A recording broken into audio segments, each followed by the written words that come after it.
Hola a todos, estoy comenzando el Instagram Live donde vamos a conversar con Alberto Nodón. Estoy esperando a que se me una Alberto para poder invitarlo a la conversación. Ahí se unió. Vamos a ver cómo se hace esto. Ahí está. Alberto ahí tiene que aceptar la chuta. Me rechazó la invitación y que vamos a tratar de nuevo. Es que invité a Alberto Nodón. Eh, Ahí me está siguiendo Alberto. Alberto Nodón. Ahora sí.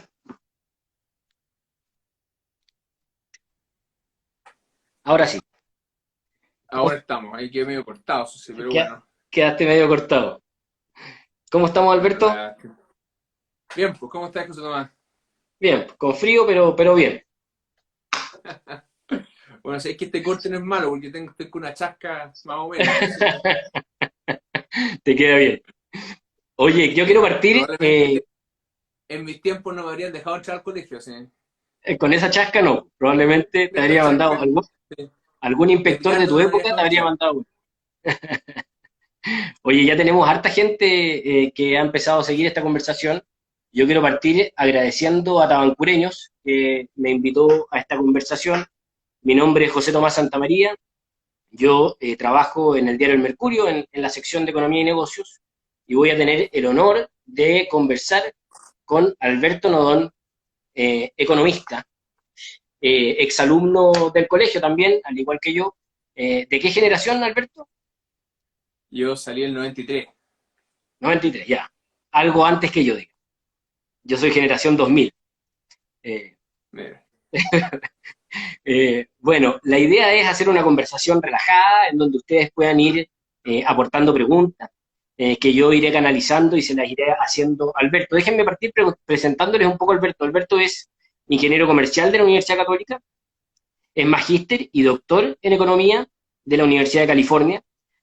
Alberto ha hecho buena parte de su vida profesional en el Banco Central, donde fue hasta gerente de la división de estudios del banco. También tuvo un paso por el mundo privado, fue economista jefe del BCI. Y desde septiembre de 2014, Alberto ocupa el cargo de consejero del Banco Central, que debe ser el mejor lugar para un economista, ¿no? Es como la meca para el economista llegar al Consejo del Banco Central, ¿no, Alberto? Sí, para serte franco, era uno de mis sueños juveniles. Ya, Para que vean que era nerd desde que era chico, así que tenía esos sueños raros, digamos. ya, Pero pero se sí, logró. un lugar se logró y en esta ocasión en verdad es una oportunidad increíble estar ahí. Uno aprende mucho y ha sido una experiencia con todo lo complejo que ha sido, pero profesionalmente ha sido una experiencia súper interesante. Me imagino porque el Banco Central ha cumplido un rol clave en la situación que estamos viviendo, en la pandemia que estamos viviendo y en las decisiones que se han ido tomando para ir mejor llevando, digamos, que la economía lleve de la mejor manera posible los efectos de esta pandemia. Como les decía, la idea es generar una conversación.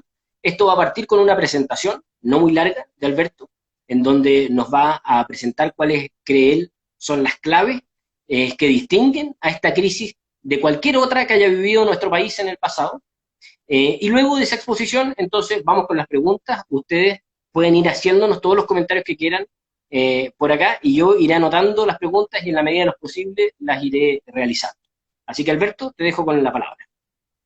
Gracias. Oye, voy a tratar de, porque no se puede compartir pantalla, entonces voy a hacer algo medio artesanal, que es enfocar esto hacia mi propio computador y a ver qué pasa. Más o menos ahí está. Déjame, Eh, voy Tenéis a, que apuntarlo más para arriba, eso. Ahí voy a está. aumentar un poquito ahí. Ya, medio artesanal el sistema, pero vamos a ver qué pasa. Ahí está. Bueno, miren, como no sé si alcanzan a ver ahí mucho, pero bueno, voy a hacer una presentación bien rápida en que primero las particularidades que tiene este shock. Segundo, cuáles son las implicancias de esas particularidades para la política económica y en particular para lo que estamos haciendo en el Banco Central. Y en tercer lugar voy a hablar un poquito de las proyecciones que hicimos en el último IPOM. Entonces, primero déjeme partir hablando un poquito de algunas características de esta crisis que yo creo que son centrales para entender lo que está pasando y en particular, como les decía, las políticas que estamos tomando en el Banco Central y que está tomando el gobierno, y que creo que a veces se nos olvida estas particularidades y nos concentramos demasiado en los números, qué está pasando con el IMACE, con el empleo, con la inflación en el margen, y perdemos un poco la visión más de bosque. Básicamente yo creo que hay 6 elementos que son importantes. Primero, estamos frente a un shock muy grande, gigantesco. Voy a mostrar algunos datos sobre eso. Pero es un shock bien especial porque de alguna manera es un shock, es una recesión que podríamos llamar necesaria. A diferencia de otros procesos recesivos, en que la política económica se va a enfocar un montón en lograr que se reactive el consumo, que se reactive la inversión. En este caso, por lo menos en el corto plazo, eso no es un objetivo, porque de alguna forma necesitamos que la gente se quede en la casa, ¿verdad? Que las empresas funcionen poco o a media, porque necesitamos generar distanciamiento social. Y generar distanciamiento social es necesario para combatir esta crisis. Entonces eso lo hace un poco distinto, ¿eh? En cierta forma es una recesión necesaria. Una tercera característica importante que lo hace también bien diferente de crisis anteriores, de recesiones anteriores, es que en este caso el epicentro del problema está más bien en la empresa y no en el sector financiero. Entonces, combatir este problema es un poco distinto a lo usual porque el epicentro no está en el mundo financiero, que es lo más común. Cuarto lugar, hay mucha incertidumbre respecto de lo que va a pasar hacia adelante. Voy a hablar de que esa incertidumbre tiene harto que ver con el tamaño del shock que estamos viviendo. Entonces, todas las recesiones tienen incertidumbre, pero esta tiene más incertidumbre que lo usual. Como todas las recesiones, y esta por su intensidad de manera especial, es un proceso que ha generado una tremenda tensión en los mercados financieros. Y si bien eso es algo que quizá en el común de la discusión no está tan presente, la verdad que parte importante de la labor que hemos hecho en el banco ha sido lidiar con esta tremenda tensión en los mercados financieros y creo que por suerte hemos sido exitosos en ese aspecto. Por último, un sexto elemento es que, y este es más bien particular de Chile, los otros 5 elementos yo diría son bastante comunes a todos los países del mundo, pero el caso nuestro nos pilla un poquito mal parado, porque veníamos de eventos bastante fuertes de fines del año pasado que habían tenido un impacto económico relevante, y más encima pilla al Banco Central bastante cerca de lo que se llama el Zero Lower Bound o el Effective Lower Bound, que en castellano significa que la tasa de interés estaba bien baja. Entonces hicimos un poquito más de política monetaria, pero rápidamente nos topamos con el mínimo técnico que uno puede bajar la tasa. Entonces esto obliga a los bancos centrales en el mundo, y ahora en el caso chileno, a tener que usar herramientas de política que no son las comunes. ¿Ya? Entonces eso también ha sido un desafío importante tener en cuenta. Entonces déjenme ir rápidamente. Hay 1000 maneras de ver lo grande que es este shock. A mí me gusta mucho lo que hay graficado acá, el crecimiento del mundo desde básicamente principios del siglo pasado hasta hoy en día. Si se fijan, esta barra celeste que está aquí en el extremo derecho representa nuestra proyección de PIB para este año. El mundo va a crecer, de acuerdo a nosotros, algo menos que menos 4%. El Fondo Monetario acaba de entregar sus nuevas proyecciones, tiene una proyección incluso algo peor, cerca de menos 5%. Ahora, cuando uno pone ese número en perspectiva, en verdad tiene que irse a la Segunda Guerra Mundial y a la gran depresión de los años 30 para encontrar algo parecido. Entonces, no hay que perder de vista esto. O sea, estamos realmente frente a un shock de tamaño muy, muy grande. Nada parecido, incluso la crisis, ¿verdad? Subprime, que fue muy grande, pero no hay nada en los últimos, no sé, casi un siglo que se asemeje al tamaño de la contracción mundial que estamos viviendo hoy día. En Chile es un poco lo mismo. Nosotros pensamos que este año vamos a crecer entre menos 5,5 y menos 7,5%. Y cuando uno trata de ver otro episodio en que la economía haya crecido así de poco, hay que remontarse a la crisis del año 82, básicamente. Y a las crisis de principio de los años 70, y todos sabemos, ¿verdad?, lo tumultuoso que fueron esos años. Es cierto que en la historia chilena, cuando uno se remonta hacia más atrás, era un país bastante menos estable que el mundo. Y ahí sí tuvimos episodios bastante negativos en crecimiento, pero por lo menos en los últimos 35 años no hemos visto nada similar a la contracción que vamos a ver este año en la economía. Entonces es realmente un shock muy grande. Ahora, como les mencionaba, es un shock, entre comillas, necesario, ¿verdad? Porque lo que ha ocurrido no es tanto que el virus afecte a la economía, algo lo afecta, pero más que los efectos directos del virus, lo que está haciendo que la economía crezca muy poco son todas las medidas tipo cuarentena o aislamiento social que hemos tenido que tomar. Acá hay un pequeño resumen de lo que se ha hecho, ¿verdad?, en el último tiempo, pero bueno, todos sabemos, porque hemos vivido esto en carne propia, ¿verdad?, que el país está bastante cerrado. Y ese encerramiento de una u otra manera ha ido creciendo en el tiempo. Pero lamentablemente pareciera ser, uno puede discutir la intensidad de las medidas, pero es indudable que la única manera de combatir los efectos de esto y especialmente eh, combatir que los sistemas de salud no se colapsen, requieren medidas de distanciamiento social y eso va a generar de una u otra manera una recesión grande. ¿Por qué es importante esto para la política económica? Bueno, porque las medidas de estímulo tradicionales no tienen mucho sentido, por lo menos en la primera etapa de la crisis. Van a tener mucho sentido el próximo año, probablemente cuando nos estemos recuperando de este tremendo shock. Pero en el corto plazo, las políticas que busquen incentivar el consumo y la inversión tienen mucho menos sentido que lo usual, porque justamente lo que buscamos es que la gente tenga la menor actividad posible. Ahora, los impactos de esto son bien grandes y por eso hay que tener harto cuidado en las medidas que se toman, porque al final el impacto en la calidad de vida de la gente a través del desempleo, de tener que ajustar el consumo, de tener que gastarse sus ahorros son bien grandes. Lo que hay acá, simplemente para un ejemplo, es como el IMASEC, el PIB mensual en varias economías de la región. Todas han caído. Chile, ¿verdad? El último dato que tenemos disponible tiene una caída de como menos 15%. Ahora, todas han caído más o menos proporcional a las medidas de lockdown que están tomando. Un caso muy interesante es el de Perú, ¿verdad?, que tiene medidas bastante drásticas, que incluyen a básicamente todo el país y todas las actividades. Por ejemplo, el sector minero, que son sectores que en Chile siguen andando. Ahora, cuando uno mira el efecto económico de las medidas que se están tomando en Perú, son bien impresionantes. Perú creció menos 40% en la última medida. Entonces, es una crisis necesaria, eh, porque tenemos que hacer estos lockdowns, ¿verdad? Pero estos lockdowns tienen un impacto económico importante. Y no solamente tienen impacto directo, sino, como voy a hablar un poco más adelante, el tamaño y la duración de estos lockdowns tiene estrecha relación con cuán persistente va a ser este choque hacia adelante. Entonces, una cosa a tener en cuenta, no solamente son los efectos directos de una cuarentena, sino que cómo esa cuarentena afecta la capacidad de recuperarse de la economía hacia adelante. Pero antes de ir a ese tema, déjenme tocar esta idea de que es un shock que no tiene su centro en el sector financiero, sino más bien en el sector corporativo.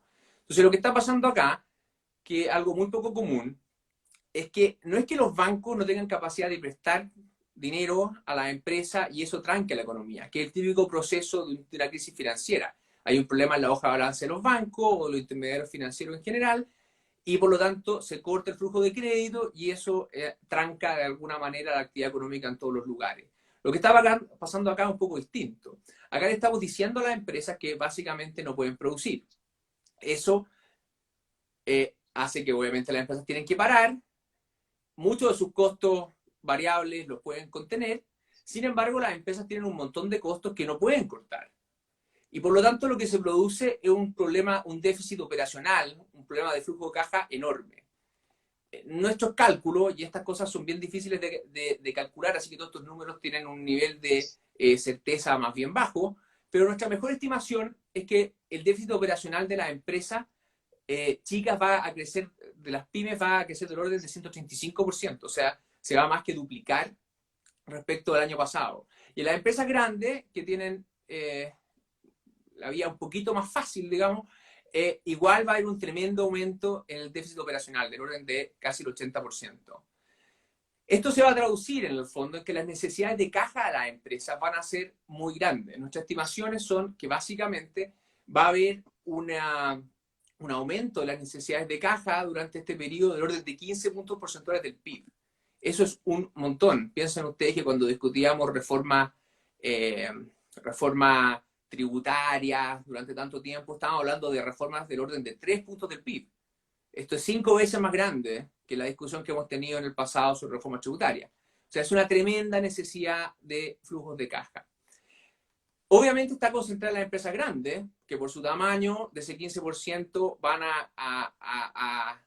tienen una parte de la torta del orden de 12%, pero las empresas más chicas, si bien tienen en el total una participación menor en las necesidades de caja, son muchas y muy grandes. Entonces, ayudar a esas empresas es particularmente complejo. Ahora, ¿cómo se va a financiar ese 15%? Es una buena pregunta. Si uno piensa que los patrones históricos más o menos se van a repetir, una parte relevante de ese 15%, digamos entre 9 y 11% del PIB, debería ser a través de crédito bancario. Entonces acá lo que va a haber es una presión sobre el crédito bancario tremenda. Y una de las responsabilidades o uno de los objetivos del banco está justamente concentrado en lograr que se intermedie, especialmente a través de la banca, los flujos de crédito necesarios para cubrir estas tremendas necesidades de caja que, como les digo, son alrededor del 15% y de ese 15% del PIB, en torno a un 9-11%, va a ser presión directa sobre la banca. Entonces tenemos un tremendo desafío de lograr que el crédito fluya, y que es un desafío muy grande, porque piensen ustedes que el crédito en general es una variable bien procíclica. ¿Qué quiere decir eso? Eso quiere decir que el crédito aumenta cuando el PIB aumenta y cae cuando el PIB cae. Entonces lo que estamos necesitando es un tremendo aumento del crédito, justo en un periodo de una contracción como nunca hemos visto en la historia. Entonces el desafío es muy, muy grande. Se necesita mucha plata en un momento donde normalmente uno diría que el crédito se contrae. Ahora, no solamente el problema está en las firmas y en el crédito. Como les mencionaba, esta ha sido una crisis que ha puesto una gran tensión en los mercados financieros. ¿De dónde viene esa tensión? Básicamente viene del hecho de que ha habido una corrida hacia la liquidez. Todos quieren tener, la empresa, las personas, todos quieren tener la plata en la cuenta corriente, por decirlo de una manera fácil. ¿Qué implica eso? Que las personas, las firmas que tenían ahorro, típicamente en algún activo financiero, fueron y siguen yendo rápidamente a vender todo su activo financiero para transformarlo en peso, en liquidez y tenerlo a su disposición para cubrir estos tremendos flujos de caja y en un ambiente particularmente incierto. Ahora, con los activos financieros pasa lo mismo que con el mercado de las papas. Si todos salen a vender, el precio de las papas cae cuando no hay nadie que quiera comprar. Ahora, con los bonos, el correlato de esta caída en el precio de los bonos es un aumento y una gran volatilidad de las tasas de interés. Y eso es un gran problema para la economía, porque de una u otra forma el sistema financiero se estructura en base a las tasas libres de riesgo o a las tasas de los bonos del Banco Central o del gobierno. Entonces, cuando esos precios o esas tasas de interés suben mucho de manera muy volátil, todo el sistema financiero empieza a funcionar mal. Entonces, lo que ocurrió, aquí está más o menos claro en el gráfico, es que en torno a marzo, cuando el problema fue más álgido, las tasas de interés de los papeles libres de riesgo subieron fuertemente, porque estaba todo el mundo vendiendo, y cuando baja el precio de los bonos, implica que las tasas suben. Entonces, una labor importante del Banco Central fue tratar de controlar esta subida inorgánica de las tasas para darle estabilidad a los mercados financieros. Porque inestabilidad en los mercados financieros al final significa que todos los precios y casi toda la actividad del mercado financiero empieza a funcionar mal. Entonces esto ha sido un desafío quizás más oculto para la persona que no está muy metida en estos temas, pero ha sido un tema bien, bien grande. Por último, por último, esta es una crisis que, como les decía yo, nos pilla un poco mal parados. Nos pilla un poco mal parados porque veníamos de unos eventos a finales del año pasado que habían tenido un costo económico bastante grande. La línea azul que está aquí en el medio es el crecimiento ¿verdad?, de la actividad económica mensual, y claramente habíamos tenido 2 meses o casi 3 meses de un crecimiento extremadamente bajo.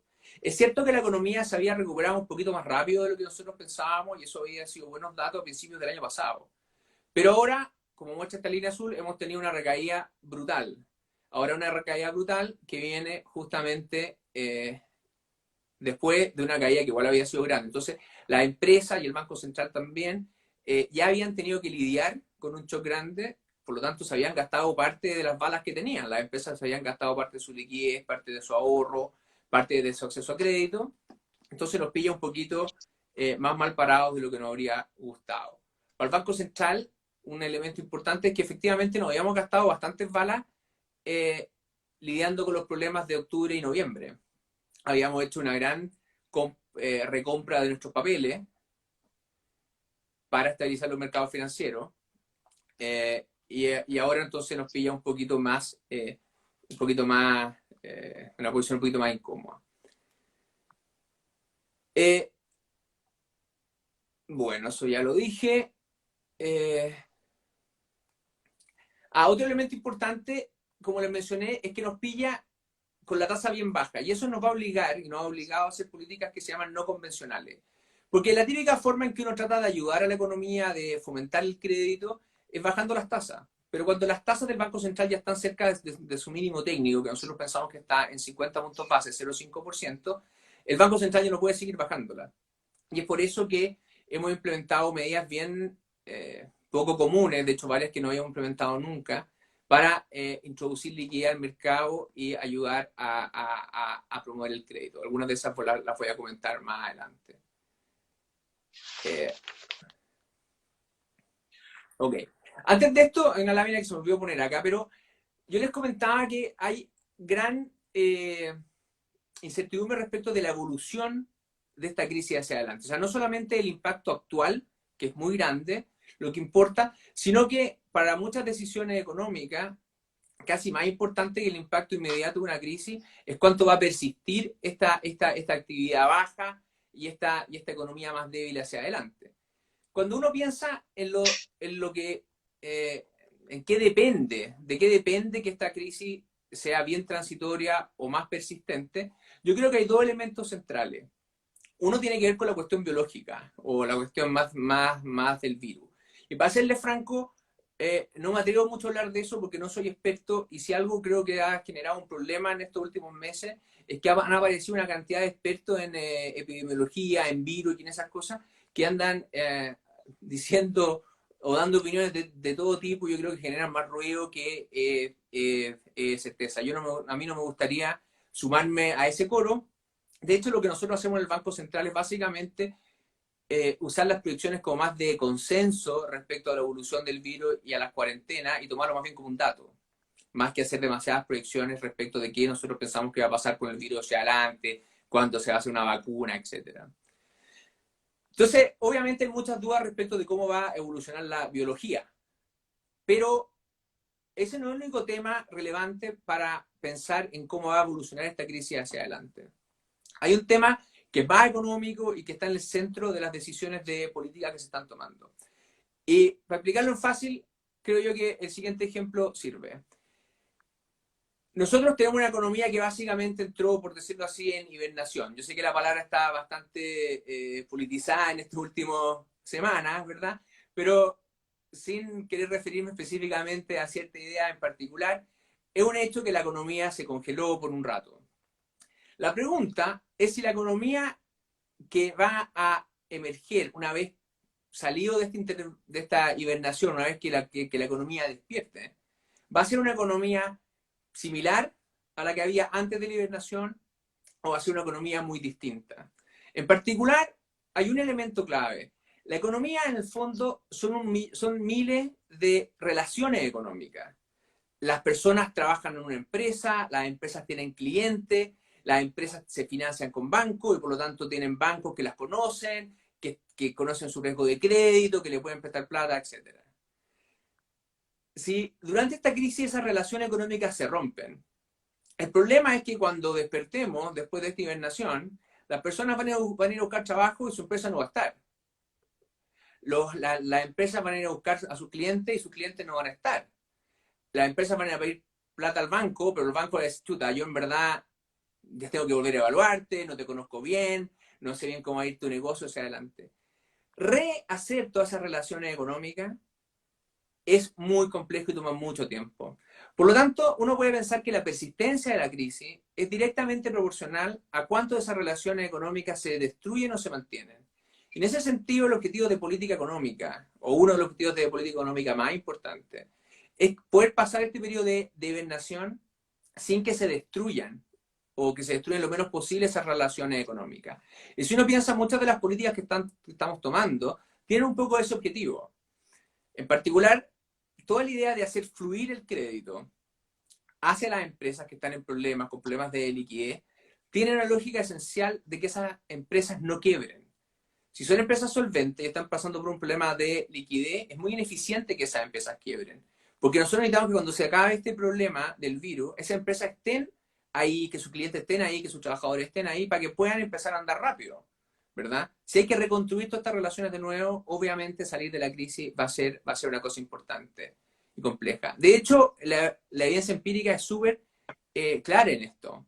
Las recesiones grandes típicamente son súper persistentes. Y son persistentes no tanto por haber sido grandes, sino porque destruyen muchas de estas relaciones económicas. Entonces, si piensan ustedes lo que está haciendo el gobierno con los planes de empleo, tiene mucho de eso, de cómo hacemos que las personas logren cobrar el seguro de cesantía sin romper su relación laboral. Ahora, el problema acá es que entre más dure la hibernación, el costo en términos de destrucción de relaciones económicas es creciente. Y por eso hay que tener mucho cuidado con las cuarentenas, porque más allá del impacto directo, el impacto que tiene sobre destrucción de relaciones económicas y por lo tanto sobre dificultad de volver a echar a andar esta economía es un costo creciente. Bueno, ¿qué hemos hecho? Hemos hecho muchas cosas, el gobierno ha hecho muchas cosas, déjenme referirme un poco a lo que está haciendo el banco y concentrarme en dos cosas. Primero, en cómo estabilizar los mercados financieros, que como les comenté era un problema muy complejo, y ahí la solución, si bien el problema es complejo, la solución es relativamente sencilla. Y es, uno tiene que asegurar que hay cierta demanda para algunos activos financieros clave. Entonces, cuando nadie quiere comprar, lo que el banco hace es ir y compra, ¿verdad? Todos quieren vender sus bonos y el banco va y los compra. Entonces, básicamente lo que hemos hecho desde noviembre del año pasado hasta el día es una compra masiva de bonos en el mercado secundario. Ahora, la ley nos permite comprar cierto tipo de activos, básicamente dos, que son nuestra propia deuda y bonos bancarios. Y básicamente lo que hemos hecho en este tiempo es comprar casi toda nuestra deuda y empezar a comprar bonos bancarios. Hay un proyecto en el Congreso que le va a dar, que si se aprueba, le daría autorización al Banco Central para comprar bonos de gobierno en el mercado secundario. Yo creo que es un proyecto importante porque a esta altura nosotros gastamos bastantes balas en el sentido que ya compramos casi toda nuestra propia deuda y en ese mercado ya no tenemos mucho más cómo apoyarlo. Una forma de apoyar ese mercado, que es el de renta fija libre de riesgo, sería poder comprar en el mercado secundario bonos de gobierno. Por eso yo creo que es un proyecto importante. Ahora, la segunda patita del problema es cómo allegar crédito a las empresas y a las personas que lo necesitan. Y aquí el desafío, como les mencionaba, es un desafío mayor por los números envueltos. Pero además es mayor porque esto es una crisis corporativa. ¿Por qué esto es importante? Porque para que el crédito fluya se requieren dos cosas. Primero, se requiere que los que prestan plata, en especial los bancos, tengan mucha liquidez, muy barata y disponible por un tiempo largo. ¿Ya? Eso es lo que hace el Banco Central. Pero va a ser franco en la parte más fácil del problema. Nosotros hemos tomado varias medidas que apuntan ahí, todas con nombres medio raros, el FSIC, etcétera, pero básicamente lo que se trata en esas medidas es asegurarle a la banca que va a tener plata para intermediar, plata para prestar a un costo muy bajo por un tiempo largo. Pero el riesgo de crédito sigue estando en la banca. El Banco Central le presta a la banca tiene que pagarle de vuelta esos créditos. La banca le presta esa plata a las personas, pero si esas personas o empresas no le pagan a la banca, es problema del banco. Entonces hay un problema con el riesgo de crédito. Para que el crédito fluya tiene que estar la plata, pero además tiene que la exposición al riesgo de los bancos no puede ser demasiado grande, porque los bancos no van a exponer su capital si creen que lo van a terminar perdiendo. Y es por eso que todo el tema de las garantías estatales es tan central también en la solución del crédito. Y ahí me parece a mí que el programa que ha hecho el gobierno, estos créditos COVID, que en el fondo se trata de garantizarle a la banca que si presta y no le devuelven por lo menos una parte de lo que prestó, el Estado se lo va a pagar, ha sido particularmente importante. Sin buenas garantías es muy difícil que esta tremenda liquidez que el Banco Central ya entregó fluya hacia la empresa. Acá hay un tema grande, ¿verdad? Con las empresas medianas y grandes, porque todas estas garantías y todo esto, esta garantía FOGAP, etcétera, estos préstamos COVID están más bien enfocados en empresas no tan grandes, igual que vendan menos de un millón de UF, un millón de UF igual es grande, pero las más grandes o las medianas grandes, esas son historias aparte. Entonces ahí hay un tema, pero es importante entender que esto no simplemente es que el Banco Central ponga plata y esa plata automáticamente fluye a la empresa. Hay un tema de riesgo entre medio importante. Ahora, el Banco Central igual puede hacer cosas como para incentivar un poquito y empujar un poquito a los bancos a prestar plata. Y lo que nosotros hemos hecho es eso. Básicamente, lo que le hemos dicho a la banca es que nosotros estamos disponibles a prestarle un montón de plata barata por un tiempo largo en la medida que ellos aumenten el crédito. Entonces, muchas de estas facilidades tienen una condición y es los bancos pueden acceder a ella en la medida que presten plata. Las medidas han ido funcionando, las tasas han ido cayendo y el mercado financiero, por lo menos en lo que respecta a la liquidez, creo que hoy día no tiene mayores problemas, hay amplia liquidez y las tasas largas están en niveles bajos. El tema del riesgo creo yo que sigue siendo el principal fuente de preocupación, porque si no solucionamos el problema del riesgo va a ser difícil que el crédito aumente mucho más. ¿Qué esperamos hacia adelante? Bueno, como les mencioné, hay varios elementos que van a determinar cómo nos va el 2021 y el 2022. Parte son las medidas sanitarias, sobre eso es muy difícil especular. Parte es la economía mundial, donde en el margen hemos tenido noticias buenas. Muy importante esta idea de si nuestras políticas logran o no minimizar el daño en las relaciones económicas básicas, ¿verdad? Adicionalmente, va a haber un impulso monetario y fiscal muy grande y eso sí debería ayudar el próximo año cuando las políticas de estímulo tradicionales vuelvan a tener la importancia que tienen tradicionalmente. Y de nuevo creo yo que también hay que apuntar a un tema más local. O sea, si nosotros logramos pasar el problema de la pandemia, hacemos política monetaria expansiva, política fiscal expansiva como está planeado, pero volvemos a tener todos los problemas sociales, ¿verdad?, que vivimos y de desorden casi policial, por decirlo así, que vivimos a finales del año pasado, obviamente va a ser más difícil retomar el crecimiento. Entonces es una cosa más bien local, pero creo que a veces se nos olvida, pero hace no pocos meses este era el gran tema. Yo me acuerdo durante todo el verano el tema era que iba a pasar en marzo, y de repente en marzo el problema no vino por el desorden social, sino que vino por una parte que no lo esperábamos, pero creo que ese problema sigue ahí subyacente. Hacia adelante, como les digo, por la parte epidemiológica es difícil especular, pero lo que hay en este gráfico creo yo que nos da alguna luz de esperanza. Cuando uno mira acá, lo que está acá son los casos nuevos de COVID confirmados en distintos lugares del mundo, y lo que uno ve es que de una u otra manera Europa, Estados Unidos, para qué decir China, llegaron a un pic y han logrado controlar esta enfermedad. O sea, esto hay una luz, digamos, al final del túnel y está tomando las medidas necesarias, uno diría, poder controlar esta enfermedad. La parte media vacía del vaso es que cuando uno mira América Latina y Chile en particular, ¿verdad?, todavía parece que no estamos en el punto donde nos podemos empezar a relajar, sino más bien estamos con el pic de los contagios. Entonces, hay una luz al final del túnel, lamentablemente está todavía un poquito lejos de nuestra realidad. Pero por acá creo yo que deberíamos ser en el margen un poquito más optimistas. Los mercados financieros lo están siendo. El gráfico que está acá a la derecha es la bolsa en distintas partes del mundo.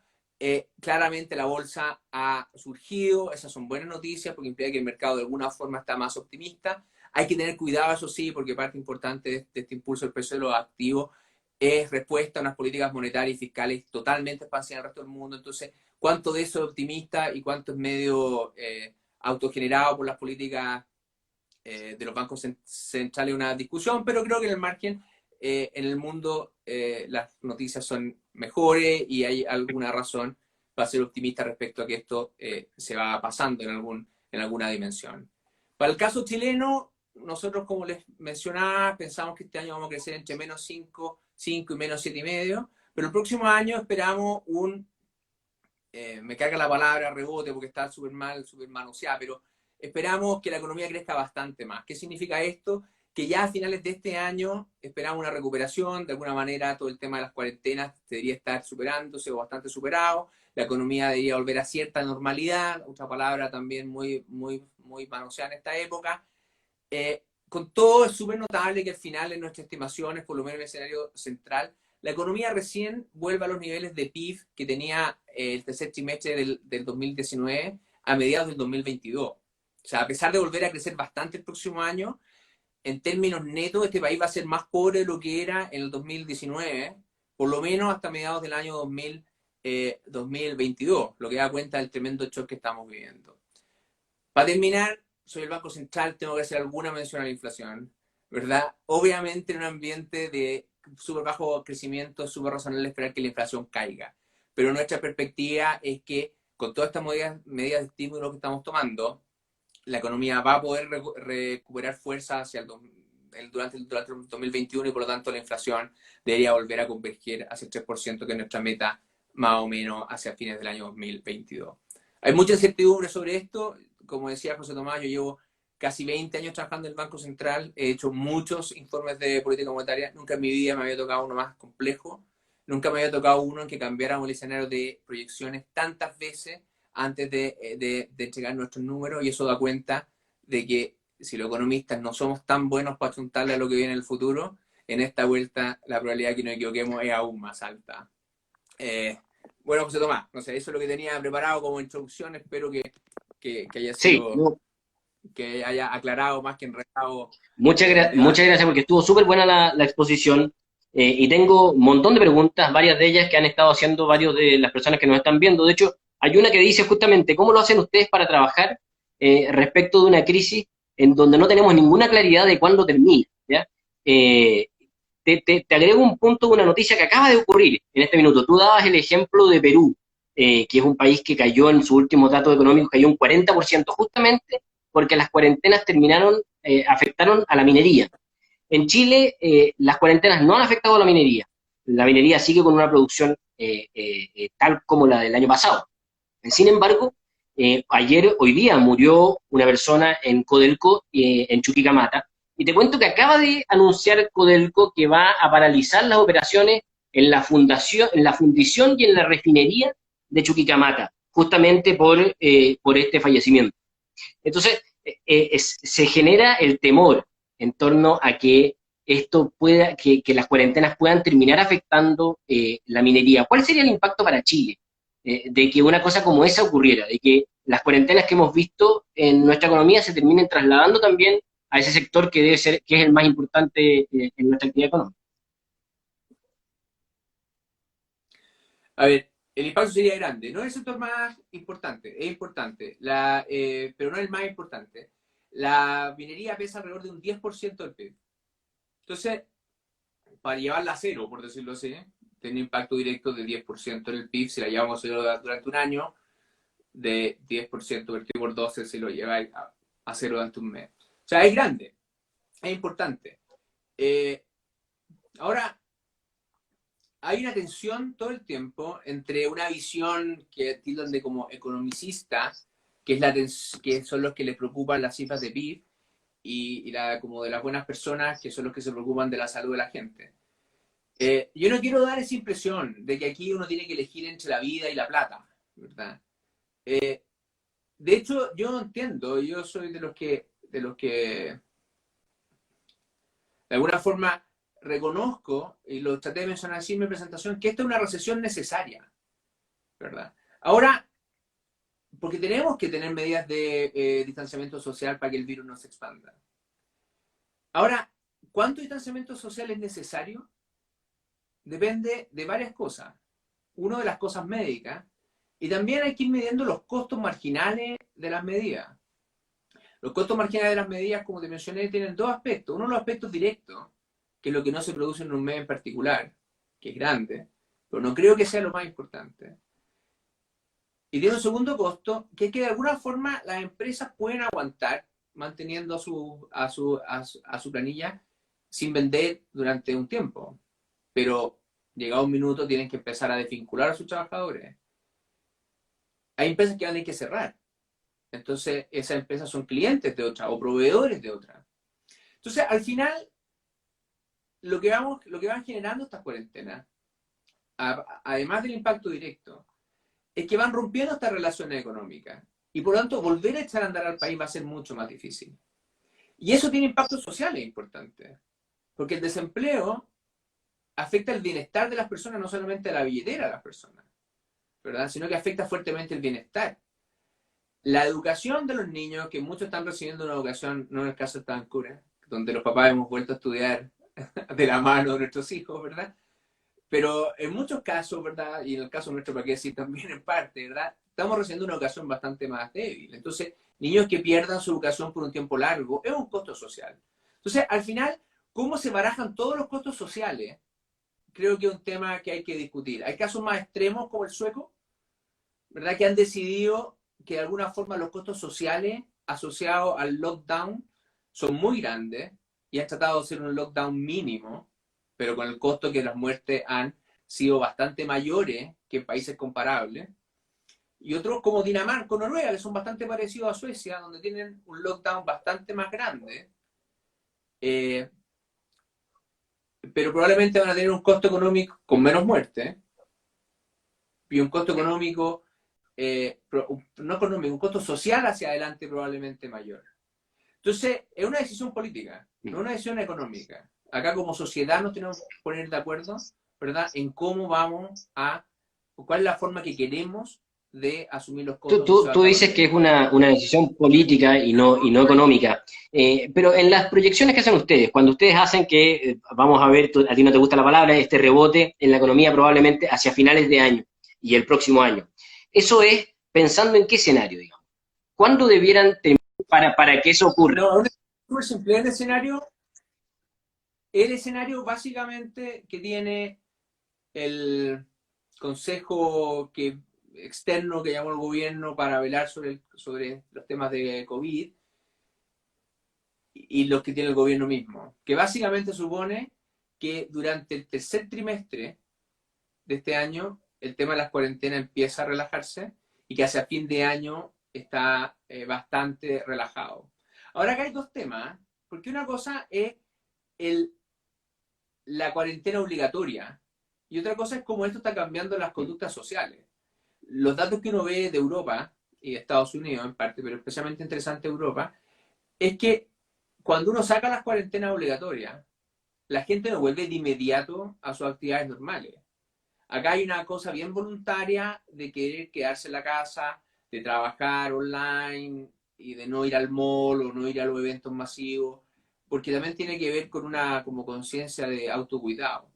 Entonces, hay un tema importante con las cuarentenas obligatorias y las normas, pero la gran incertidumbre para mí, más que la extensión particular de las cuarentenas, donde yo tengo muchas más dudas, es cómo cambió el comportamiento de las personas y cuántas estas medidas de distanciamiento social van a ser más persistentes, aunque no sean Ahora, si obligatorias. se llegara a alargar, digamos, esto y los escenarios que estamos viendo no fueran correctos y esto se prolongara más allá del tercer trimestre, ¿cuánto más resiste la economía chilena?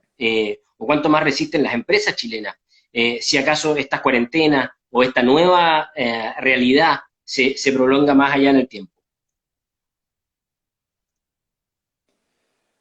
No, no sé, no te puedo dar una proyección muy concreta sobre eso, pero todos los números que yo les mostré suponen que de alguna forma el país vuelve a una cierta normalidad hacia durante el tercer trimestre y claramente en el cuarto trimestre.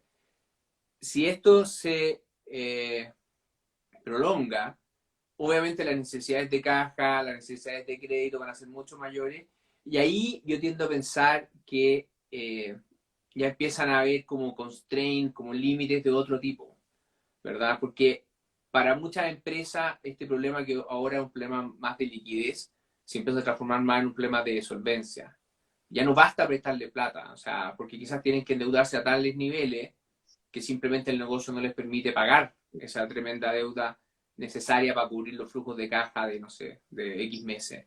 Entonces, no, es súper complicado. Yo creo que, como te decía, los costos del distanciamiento social, no solo de la cuarentena, sino que de una economía creciendo poco, los costos de mediano plazo son crecientes. Entonces, cada semana media adicional no es lineal en sus costos, sino que terminan siendo crecientes. Yo creo que es algo que tenemos que empezar a tomarnos un poquito más en serio, porque los costos sociales de esto pueden ser enormes. Gerardo Álamos publica una pregunta ahí, dijo, ¿ves acaso una rebaja en la clasificación de riesgo del país en el horizonte? Justamente tú comentabas sobre cómo va a quedar la economía. Es muy probable. Es muy probable porque Chile tiene una clasificación de riesgo bien alta comparado a sus pares. Esa clasificación de riesgo muy alta se basaba básicamente en dos cosas. Cuando uno habla con las clasificadoras de riesgo, en un nivel de deuda pública extremadamente bajo y en un país que tenía un crecimiento potencial eh, alto para su nivel de desarrollo. Esas dos cosas han venido empeorándose. Hoy día, sin lugar a dudas, el crecimiento potencial de Chile es menor. Es muy probable que esta crisis dañe en parte el crecimiento potencial. Y por otra parte, ha sido necesario, y por eso no estoy criticando, ha sido necesario un, un plan de gasto público muy grande. Que a esto se le suma además las demandas sociales, ¿verdad?, que vimos a fin de año. Todo eso va a hacer que la deuda hoy escale de niveles bajos a niveles medios. No vamos a llegar, en teoría, según todas las estimaciones de los expertos que diseñaron este plan, la economía debería converger a un nivel de deuda del orden de 45% del PIB.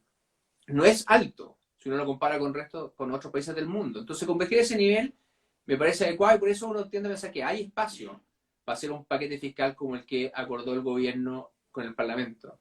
Sin embargo, nos va a dejar un nivel de deuda más arriba y muy probable en esta mezcla de menor crecimiento de mediano plazo más mayor deuda, ya deja de ser coherente con el nivel de rating que tenemos y es muy probable que lo bajen. ¿Es un drama? Yo creo que no, ¿verdad? Eh, pero es muy probable que Tú eso... hablabas sobre que uno de los grandes desafíos es la inyección de liquidez, digamos, a las empresas, ¿cierto? Que fluyan los créditos, dijiste. ¿Cuál es tu visión respecto del comportamiento de la banca? Porque uno ve muchas críticas, pero sobre todo en redes sociales, que en realidad hoy día es un muy mal lugar, digamos, para tener un debate, pero hay mucha crítica a la banca. ¿Cuál es tu mirada como experto respecto de cómo efectivamente lo está haciendo la banca en esta crisis? A ver, primero que todo hay que diferenciar la banca de un banco en particular y para qué decir de la relación personal que uno tiene con su banco en particular. Entonces, lo que yo voy a hablar es en términos agregados, lo que no implica que la experiencia de alguien en particular puede haber sido muy mala, ¿verdad? O que un banco lo está haciendo bien y otro banco lo está haciendo mal. No me corresponde a mí hacer juicios demasiado particulares respecto a bancos específicos. Ahora, cuando uno ve, por decirlo así, el big picture, lo que uno observa es algo que es particularmente bueno, inesperado. Y es que es como te decía antes, normalmente el crédito es bien procíclico, es decir, en las crisis el crédito se contrae. Lo que estamos observando en esta crisis es que a pesar de que es la crisis más grande de los últimos 35 años, con un PIB creciendo en el margen en el último mes menos 15%, el crédito está creciendo en términos reales. O sea, claramente hay una canalización de créditos muy grande y muy importante, ¿verdad? Cuando uno lo compara con lo que, entre comillas, habría pasado normalmente con una economía creciendo tan poco. Cuando uno mira desagregados sus datos, es cierto que hay una parte importante de los créditos que fueron empresas más grandes. Lo que de alguna forma es normal, porque las empresas más grandes son mucho más grandes que las otras. Ahora, igual ha habido créditos a empresas medianas y chicas. Y cuando uno lo ve en proporciones, incluso ha habido un aumento marginal en la proporción que va a empresas chicas. ¿Ya? Entonces, en ese sentido, yo creo que las medidas han funcionado en la dirección que se deseaba. Sin embargo, las necesidades son gigantescas. Entonces, es muy probable que estas medidas le hayan solucionado los problemas a algunas empresas, pero no a todas, a algunas personas, pero no a todas. Para avanzar más, no es un tema, o no es principalmente un tema de mayor liquidez. Hoy día el mercado está lleno de, por decirlo así, de plata barata para prestar. Y eso se ve claramente en todas las cifras que uno mira. Pero como te mencionaba antes, los que prestan la plata corren un riesgo de crédito importante, porque pueden no pagarles de vuelta. Y con el nivel de incertidumbre que tenemos hoy día, evaluar ese riesgo es muy complejo. Entonces, medidas que apunten de alguna forma a minimizar ese riesgo, a bajar la exposición de la banca a ese riesgo, yo creo que son importantes para seguir promoviendo el crédito. Entonces, una respuesta media vaga. Yo creo que los números en general hablan de que ha habido una reacción positiva, lo que no implica que la experiencia de todas las personas, de cada empresa, haya sido también Tú positiva. hablabas Y sí, todavía queda mucho que tú avanzar en hablabas esta. recién de que es súper importante y en este mismo sentido de lo que estamos hablando, restablecer las relaciones económicas o no romper, no permitir que se rompan las relaciones económicas. En ese sentido, ¿tú crees que ha faltado más audacia quizás del gobierno? Ellos acaban de firmar un plan económico importante, 12.000 millones de dólares en 24 meses. Pero quizás ha faltado más audacia, han habido críticas respecto de que no se ha avanzado mucho en grandes empresas. Se pone mucho el caso de la TAM, que es como una empresa emblemática en todo que esta crisis le ha afectado de manera particular. ¿Qué se puede hacer con las grandes empresas? Considerando además que también es tan difícil políticamente ayudar o colaborar con una gran empresa. A ver, regla uno del banquero central o del que pertenece a un órgano autónomo es jamás eh, poner un adjetivo calificativo al gobierno o a crear a otra entidad. Así que no voy a hablar si ha audaz o poco audaz, si lo ha hecho bien o lo ha hecho mal. Eh, obviamente todos tenemos nuestra opinión, pero no corresponde que yo lo exprese públicamente. Lo que sí creo que de lo que tú mencionas hay un tema gordo, que es el tema del mercado de bonos corporativos. Y tampoco lo quiero ejemplificar con la TAM, porque la TAM es una empresa, por el rubro que está, particularmente complejo. Entonces, no es representativo del problema en general, porque es quizá el rubro donde uno de los rubros que más ha estado afectado por esto. Entonces, vamos a hablar del mundo de los bonos corporativos en general. Lo que uno observa es que efectivamente es un mercado que se ha apretado mucho. Y que ese mercado se apriete es complejo. Primero, porque las empresas de cierto tamaño hacia arriba típicamente se financian de manera importante en el mercado de capitales. Y si ese mercado se cierra, pierden una fuente de financiamiento importante. Y no solo eso, sino que típicamente recurren con mayor intensidad a la banca. Y como son clientes grandes, importantes, conocidos por la banca, más fáciles de evaluar, se corre el riesgo de que desplacen a las empresas medianas y más chicas. Entonces, mantener activo y vivo el mercado de capitales es muy importante en estas crisis. En varios países se han tomado distintas medidas y yo creo que, por decirlo así, analizar maneras de dinamizar ese mercado en Chile es una tarea importante y algo que hay que ponerle fichas, porque como te digo, el mercado de capitales es importante como un tipo de firma y además dinamizando ese mercado le quitamos presión a la banca y le damos más espacio, si tú quieres, para que le preste a empresas más de ¿Y eso tamaño cómo se mediano. puede hacer? Entonces el tema de bonos Hay un corporativos proyecto es de ley, importante. sí, Bueno, hay distintas maneras. hay un proyecto de ley justo en este minuto discutiendo, Hay distintas maneras. que da más facilidades. Hay, sí, hay distintas cosas. Hay cosas que yo creo que son bien obvias que hay que avanzar rápido. Hoy día, eh, emitir un bono o inscribir un bono y para después, ¿verdad?, ponerlo en el mercado es un proceso más bien engorroso que toma mucho tiempo. Entonces hay un proyecto que yo creo que es muy importante, que busca agilizar, y la CMF está trabajando en eso, que busca agilizar el proceso. Creo que eso es muy importante. Hay otras cosas que en otros países, algunas son aplicables a Chile, otras no. Los mercados de bonos corporativos son muy complejos porque son mercados que tienen pocos participantes y bien heterogéneos entre sí. Entonces es difícil tomar medidas generales. El mercado de los bonos libres de riesgo es muy fácil porque es un mercado bien homogéneo, donde participa mucha gente, mercados profundos, y es fácil buscar soluciones. El mercado de capitales de empresa un mercado complejo. Como digo, tiene pocos participantes, bien distintos entre sí. Entonces, atacar ese mercado es mucho más difícil. Ahora, que sea difícil no significa que uno no tiene que estar pensando cómo hacerlo. Y creo que avanzar en esa área es importante, y si el Banco Central al final puede jugar algún rol ahí, hay que verlo. Pero más que quién soluciona el problema, te diría yo que buscar dinamizar ese mercado es algo Alberto, muy tenemos que ir llegando ya al final de nuestra conversación, porque ya estamos completando la hora y esta cuestión nos va a votar a la hora. Así que, pero quería llevarte rápidamente a un tema.